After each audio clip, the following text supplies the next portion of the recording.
Hello, Meoni here. Welcome back to another video. Today we're talking about yet another interview that took place at Gamescom in Cologne, Germany with Yoshi P, the producer and director of Final Fantasy XIV. This time around we're checking out the PCGamesN website with Ken Alsop, who published an interview. It's actually quite a juicy one, talking about difficulty adjustments and also the future of the game, so I thought we'd look at this together. Of course, this will be linked in the description. Please go and give PCGamesN your support. And yeah, it's actually quite a good read through. So let's go through this. So they're talking immediately about patch 7.35, and then we get to even talking about 8.0 as well. So they say, new Final Fantasy XIV Deep Dungeon Pilgrim Traverse is set to be a landmark moment for the long-running MMORPG. Game director Naoki Yoshida introduced the feature, which will arrive in Final Fantasy XIV patch 7.35, as they say, is an experiment to test a few things we want to change with 14 overall.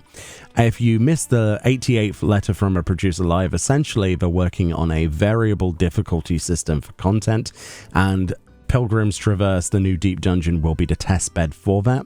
Essentially, you can customize a specific boss to your own desires, if you want it to be more difficult up to ultimate level difficulty, or if you want to make it easier using a offering-based system, whereas the Deep Dungeon itself is actually being simplified so that more people can access it, but not taking away from the difficulty of the later challenges, if that makes sense. So that's what they're talking about here.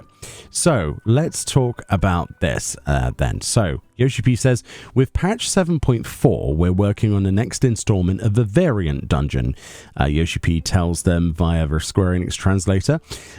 He continues, with the changes that we're implementing in Pilgrim's Traverse, we will also be implementing similar changes based on feedback in this new variant dungeon. So as we said, and Ken's saying here, in the 88th letter from a producer live, the gist of the difficulty starts out gentle, ramping up with a top-end battle that you're able to modularly tweak the challenge of by using offerings to gradually increase the enemy stats and mechanical complexity. Yeah, basically. And yeah, so it looks like they're doing that with the variant mode confirmed for 7.4, which obviously means there's a Criterion version of that, presumably a Criterion Savage.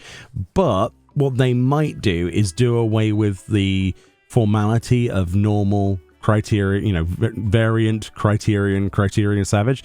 They might just have variant and then have like a system that can customize the difficulty up to that, which used to be called Criterion and Criterion Savage, right?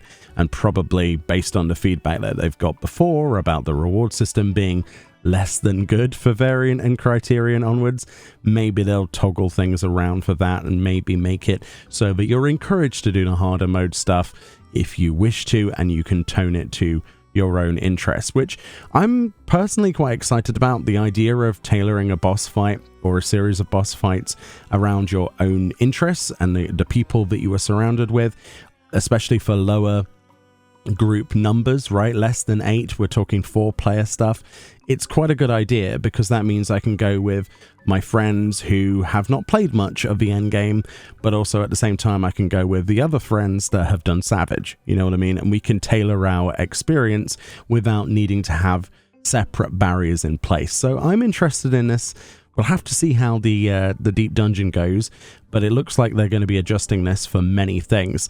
So he continues, patch 7.5 will continue the second installment of a Fort Tower raid, which has proven rather notorious. Yeah, the entry requirements, oof. The first part is mechanically involved and requires a large player count, which is exciting if you're able to organize a high-end squad to come along, but means that most people will only experience it through watching videos for now. That's true. I love Occult Crescent's frantic battles, Ken says, but I don't have the free time in my schedule to slide into a coordinated raid group and prog the fights, so Fort Tower has been off the table for them. That's fair, to be fair. That is, yeah, that's how I feel, honestly. Finding the time for this, going into Discord's kind of a mess, really, honestly. There needs to be systems in the game to make this more accessible, but at the same time, keep some amount of difficulty, right? He continues, when the second Fort Tower raid arrives, Yoshida says a similar system to Pilgrim's Traverse, quote, could be a possibility, end quote, and adds, quote, we are working on providing several difficulties of that content for players to enjoy. Moving forward, for content that we produce in Final Fantasy XIV, it could be that we incorporate a scheme where there is a variable difficulty, or it could be that we prepare a selection of difficulties in advance, and the players can choose which difficulty they want to challenge, end quote. So not only we're talking about the deep dungeons having the offering system and a way of scaling that, we're talking about the variant mode in 7.4, and then in 7.5 the idea that they could implement that system if successful to something like the second Fort Tower raid. So we had blood, we'll probably have something else. What's it going to be? Fort Tower mucus? I have no idea. Probably another bodily fluid. That's all I could think of at the time. Terrible, I know. But it's an interesting idea, isn't it? Like scaling everything in the game. Interesting. Let's continue. Quote, this is the general direction that we've set for Final Fantasy XIV moving forward. Yoshida confirms, quote, and because of this new direction, it could be that the overall amount of content that we implement in the game goes down. But in doing so, we hope that many more players will be able to enjoy the content that we implement, end quote. Okay, so they're talking about applying a scaling system to as many pieces of content as possible, but also in doing so, it means less content overall. I don't agree with that. I think that the amount of content, the variety of content is important, or perhaps they just mean instead of creating, multiple difficulty modes, it's better to just have a scaling system. But I'm getting mixed signals from reading that particular answer, where it's probably not that, but it reads a little bit like there's going to be just less stuff because we're going to make it so that you can just do the same thing. We don't have to design content for you, Bob, because you can now do this because there's a scalable difficulty system. I dislike that take. It's probably not the way that I should read that, and I'm probably making that up in my head, but that's how it reads. But bear in mind, this is for a translator. Who knows? But as a whole, I'm not a fan of less content. That's not, especially with a patch cycle. But you might disagree. Maybe you're not reading into this the same way as I am. Please let me know. So Ken continues, with Final Fantasy XIV 8.0 and the next expansion still yet to be announced, Yoshida isn't ready to offer any hints here yet, obviously, although he's happy that the team is on the right road to achieving its stated objective for Dawntrail of offering more unique fights. He says, quote, there's no set goal in mind for how this might evolve, but adds, it's always the case that we want to provide a unique battle experience, and I think with the response we've had, we're making good progress with that. And we will continue to put in our efforts to make battle content unique as an experience for the players, end quote. Yeah, I think Dawntrail, honestly, like the combat duties and things, I personally enjoyed. It'll be interesting to see what they do outside of that, but I was personally quite happy with what we got so far. Like, the Arcadian is a shining diamond for me personally in the rough. You might dislike various parts of Dawntrail, be that the storyline or whatever, but the content's been pretty decent, even though some could argue there's been, less of it. At least it feels like there's less of it, but it's you've got to admit that some of the fights are amazing, especially some of the trial fights if you've done those. So they continue, as for what's to come in the remaining post-Dawntrail patches, Yoshida gives us a slightly clearer schedule with a few key confirmations. Interesting.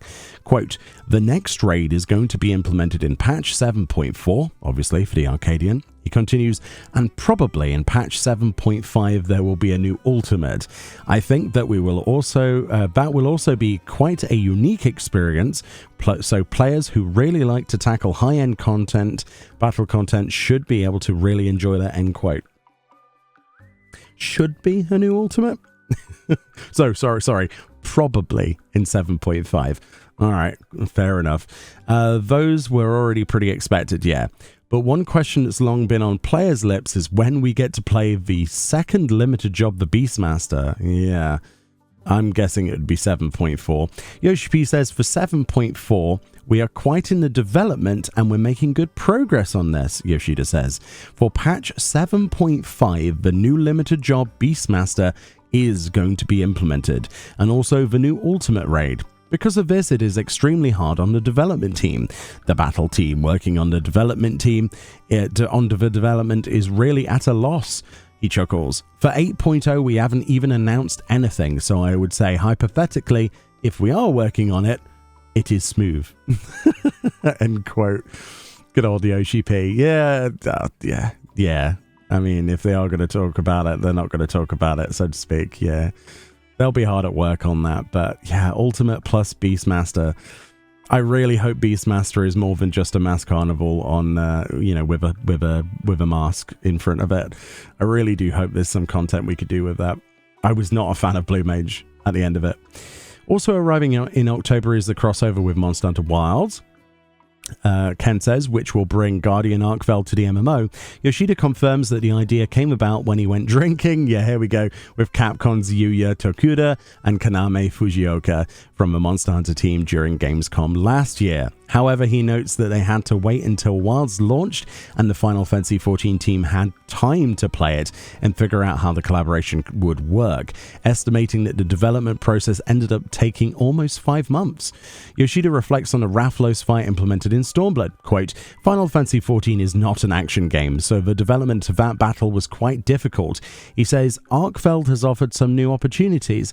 Quote, we have put a lot of work and detail into this, and the development process of this has been very intricate. We'll get more details in September, but he does hint, one thing I can say is, don't pay attention to the cast bar, but look at the monster's movement, end quote. So, obviously dealing with tells, that's something in Monster Hunter that you kind of have to do, rather than looking at any UI element. That is how you deal with big enemies, if they're glowing, if they're, holding their claws in a specific way. Arkveld, without spoiling it, go and play Wilds. It is a great game. It will kill 80 hours of your life if you're not playing Dawntrail until October. You're going to love it. And Arkveld's going to be interesting. I can't wait for that. And I hope there's an extreme version, obviously. There should be, right? In closing, Ken says Yoshida really emphasizes his desire for players to get in and try Pilgrim's Traverse when patch 7.35 hits. He says, I want to get all of the feedback from players, he says. Whether you're a deep dungeon veteran, a complete newcomer, a hardcore solo enthusiast, or a savage and ultimate raider who might normally skip the feature, he wants to hear what you think of the changes. If you've been thinking about returning to check out what's new, the latest Final Fantasy XIV free login campaign is a great time to do so. And yes, definitely come back. Enjoy 7.3. There's quite a bit of stuff to explore. And yes, great article, honestly, by Ken Alsop on PCGamesN. Go check it out. But I am over the moon to hear some actual confirmed information. I mean, most of it we kind of guessed, right? We can predict the future. The thing that I didn't know how they were going to use the offering system and that new kind of difficulty toggle system. I didn't know how much of the game they were actually planning to affect with that, right? So if it turns out that this is successful, so you do your level, like floor 99 boss, you get the boss unlocked, you've got that difficulty slider with the offering system that you get from Accursed Hordes, right? You can get more of those offerings. And you can put up to, you need 15 at least to actually fight the boss, which is like the easy mode. And then the more offerings you put in beyond 15 as a party, the harder it gets, and each one has like a different attribute. Let's throw this up on screen just to remind you from the 88th live letter. Basically, each one of these things, like light magic, dark magic, the boss's HP, you can put these offerings in and they will affect this graph essentially. I'm not sure you'll physically be able to see this in the game, and I'm sure that it'll take a while to figure out what's what. But if you put all 40 offerings in, they did confirm on that live letter you turn it into a 4-player ultimate fight, or the equivalent of, with its own unique rewards, right? A title and something else, right? Maybe, I don't know, whatever, right? Housing item? I have no idea. Probably just the title and the achievement and the success of it, right? So already they're fulfilling their goal, right, that they're setting out to make things more accessible, right? The deep dungeons doable by more people. You might find it less interesting because of that, but the ultimate like reward at the end of it is something that you can scale. And the idea that they're going to go do variant mode and then maybe take away Criterion and Criterion Savage and just have like a slider system where you can make it harder. Presumably there'll be some kind of in-game trade to do that, like the offering system. That's interesting to me. I don't like the idea of there being less content as a result of it, though. I think, if anything, this should make content easier to develop, right? At least in my silly brain, because you'll have like a toggle system rather than tailoring each thing. Or maybe it's a lot harder to do than that. Again, I'm not a developer. Yeah, interesting, isn't it? To see that they're probably going to do this with Fort Tower as well. I think the biggest thing with Fort Tower is the accessibility to get in the bloody thing, right? All they have to do is make it so that you can queue for it. You know, make it so you can queue for the second part of Fort Tower and the first one, you know, outside of the field instance, and maybe then more people would do it already, you know. We're in an interesting time in Final Fantasy XIV where eggs are being thrown, you know, at the wall. We're going to see what sticks and what doesn't. And like Yoshi P said, feedback is super important. So we're just going to have to wait and see what that deep dungeon is going to be like. But I'm super excited for it because the game has, admittedly, I think a lot of people can agree with me here, got a little bit stale. And a lot of the content that does come out is very samey. And as somebody that's played this for, what, 10, 11 years now or something, I think it's time for a change in a big, drastic way, much like they've done similarly, but a bigger way. And I think this might be the ticket. We'll see. Anyway, thank you so much for watching this video, listening to me ramble and get excited. And thank you once again to Ken Alsop and this fantastic article, which will be linked in the description. Thank you so much for watching. Let me know your thoughts. Do you like the idea of scaling pretty much every piece of content in the game aside from Ultimate? Or would you prefer they continue making those separated difficulty modes? It's an interesting question, isn't it? Especially since, you know, we haven't got the deep dungeon yet, so it's kind of hard to tell. Anyway, thank you so much once again, and I'll see you all next time. Bye-bye.